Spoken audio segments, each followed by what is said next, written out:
Hello, it's Dan Piachek here from Planespeak. This is our pedal, the Calamity Drive. It's been out for a few days now. We've gotten some questions and haven't really gotten a chance to do a deep dive on the control set, so I thought I would just talk a little bit more about it.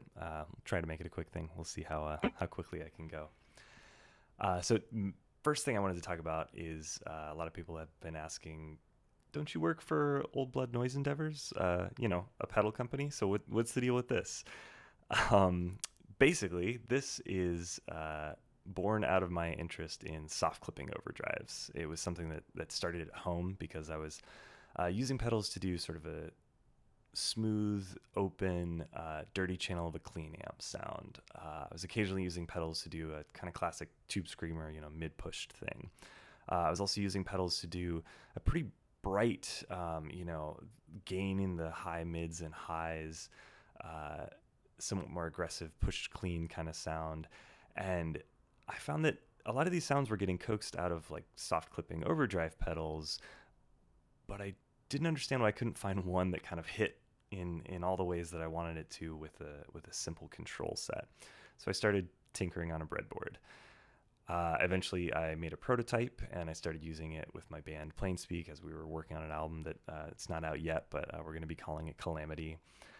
And I, gave it to the other guys in the band and they were trying it out. We found that it sounded good on bass. It sounded good with other people's setups in general. And so it was something that I designed for myself, but it was versatile in a way where we felt it could do a lot of things. We got really excited about it. But it felt very outside of Old Blood. So I took it to Brady and Seth and I said, hey, this is the thing my band's wanting to do, just small batches of this overdrive pedal in hopes of getting it out into the world, supporting the band a bit, to be able to, keep making albums and doing the thing we love. And they said, yeah, go for it. They tried out the pedal themselves and enjoyed it. And we all just kind of thought, yeah, let's make this a Planespeak thing rather than try and turn it into an Old Blood pedal. So that's kind of the story of how it came to be made by me here in this bedroom. And I guess all that's left for today is just to let's dive into the controls. So let's start with the drive side of it. The pedal is a drive and boost. The drive has 4 knobs and a toggle. The boost has just 1 knob. We'll get to that later. On the drive side, I think there are 2, let's call them innovations. They're not really, but there are 2 things that make it somewhat unique in the world of soft clipping overdrive pedals. One is the voice control. So this helps set where frequencies start getting gained up. So basically the kind of frequency where your distortion starts to get really active. Everything above that will be distorted and everything below that will be less distorted. And there's also a toggle that we called Art. And basically this could be a whole deep dive of its own. I may do another video on it. But basically, if you look at something like a tube screamer, there is an inherent clean blend to it. If you push a big clean boost in front of it, you can hear the attack and you can hear this moment of clean signal that comes through before the distortion sustain kind of takes over. And I like that sound, but I don't like it all the time. So what the Art toggle is doing is actively blending in some clean alongside this asymmetrical hard clipped circuit. So you can fully take the clean bleed out, you can do just a little bit of it, or you can do a lot of it.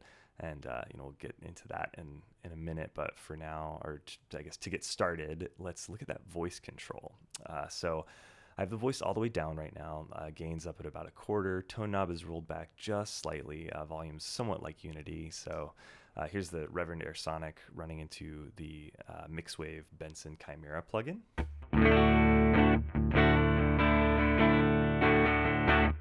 There's your clean, now with the Calamity Drive.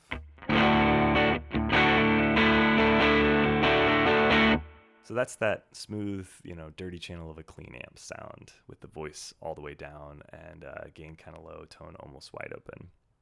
As I push the voice, you'll start to hear that it acts more on the lower mid and up to the mids and highs. And the lows, they aren't getting attenuated, but they're just getting less gained up.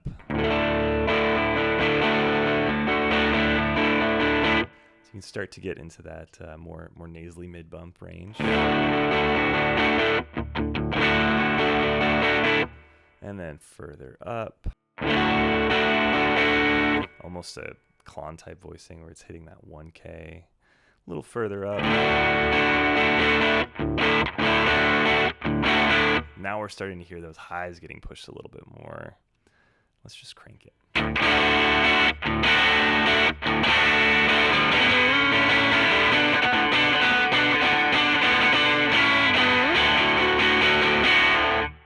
I love that sound. It's super aggressive and bright and clangy, and you don't really get it with a lot of overdrives of this style. So that's the voice knob totally cranked.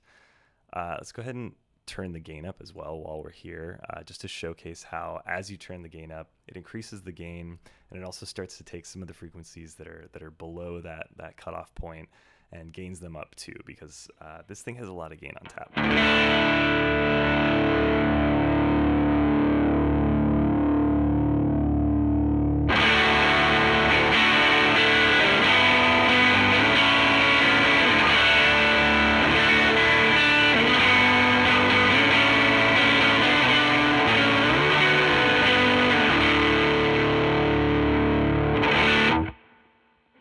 I love it. So now that we've got that really bright signal, I'm going to turn the tone knob all the way up, just so let's hear the full range of this thing.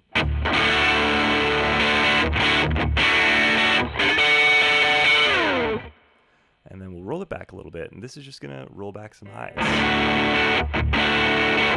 You can use it to just smooth out your sound. Eventually, you can actually really darken it. You'll lose some volume because you're rolling off so much of that frequency, that mid and high frequency content, so you can just make up for it by turning up the main volume.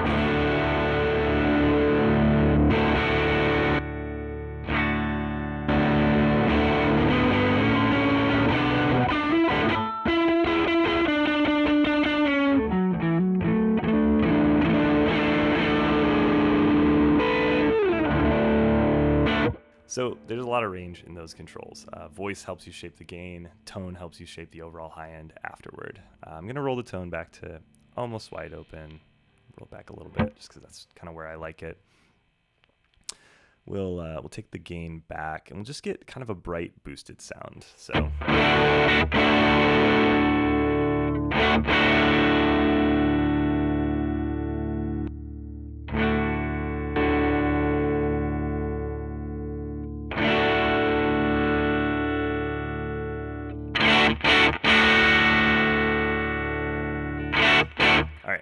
So that's honestly not the sound I would usually go for. It feels like it's lacking in body, but that's, I think, a good opportunity to talk about the art toggle, because while we have that really bright signal happening in the gain section, bright low gain, we can use this art toggle to blend in some of our clean signal. So if I switch it this way, we'll add some using that single plus sign.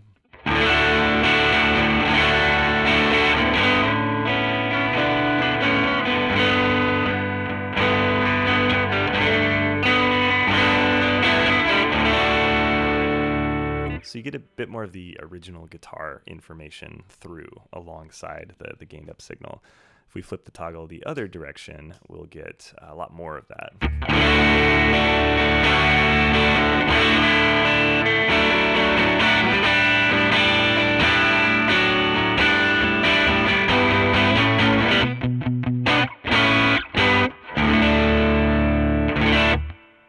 I really love that sound, how the clean is able to represent kind of your core frequencies, and then you can just use the gain section to accentuate some of it, give a little push to the sound.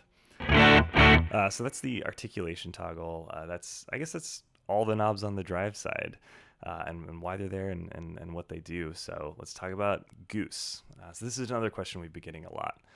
What is Goose? Well, Goose is a boost. It is designed to goose things further in the chain. So it is always before your drive, but it is independently switchable. And it's not really a clean boost. It's a slightly dirty boost. It's fairly full frequency. It's letting everything pass through, but it's hyping the mids and highs a little bit just to again, give everything that extra push. So first, let's hear it just on its own, just driving this kind of clean setting.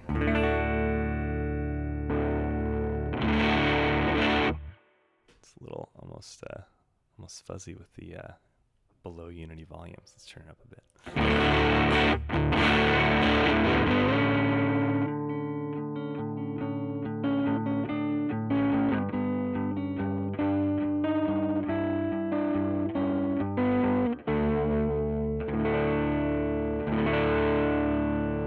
So with this Air Sonic, we're really pushing that boost section, and you can hear how it's not a clean boost. It is a dirty signal. And that was another thing that I found that I really liked going into those soft clipping style circuits. It's just something that's a little dirty on its own. So actually, let's hear how those two things interact. I'm going to turn the drive back on. We'll get reacquainted with that sound. And we've got some bleed coming. So when we hit our boost, that's going to be a little bit louder than unity. It's just going to push even more of that around those gained up frequencies.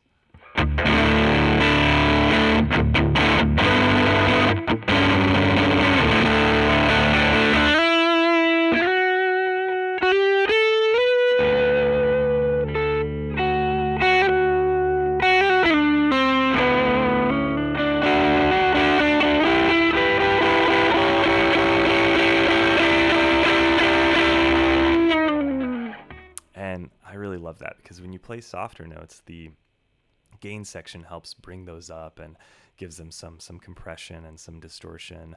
But when you play a big chord, the boosted section really comes through front and center, and so you can get those to interact in a lot of really interesting ways. I'm going to go back to the boost just to real quick show you the volume range on this thing.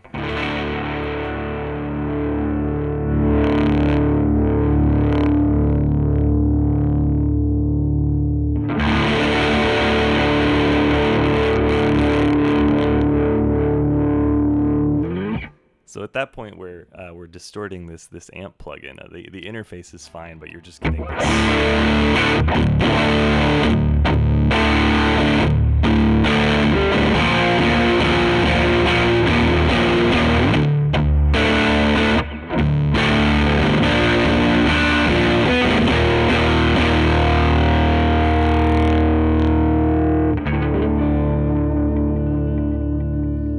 Really huge signal. So let's we'll dial that volume back.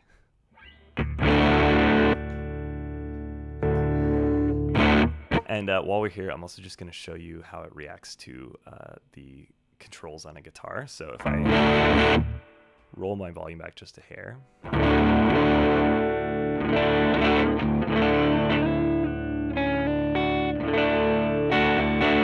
you hear how it takes away some of the body. It helps it be a little brighter and a little more dynamic in its character. Even though the volume is dropping, it feels suddenly a little bit open.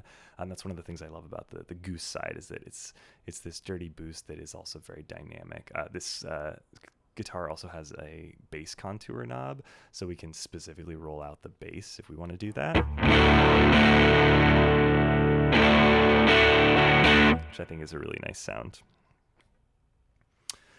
All right, so now let's just hear some sounds with the two of them working together. We'll do some playing around with the volume. Let's see, let's take our voice back a little bit. Let's push our gain, I don't know, around here. We'll leave the tone pretty wide open, and forgive the computer noise getting picked up on the guitar.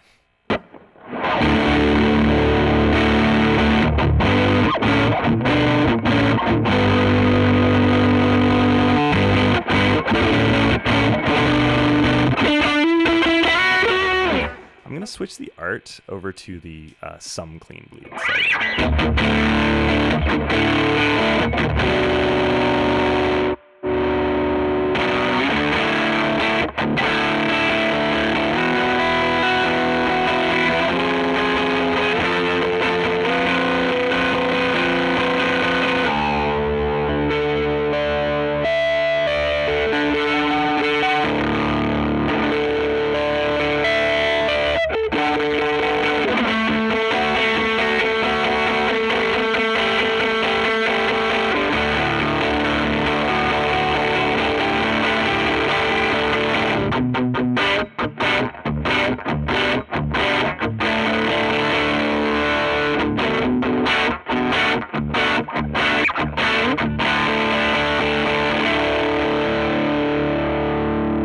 that's the kind of stuff where, I don't know, I just really love all that's in here.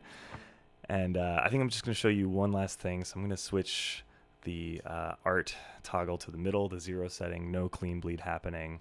So what's going to happen is now Goose is going to hit the entire drive section with no bleed around the drive, and it is going to clip the first op amp, and it's not a classically desirable clipping. Basically, that first op amp is running out of headroom because the boost section has more headroom, which that's another thing about this.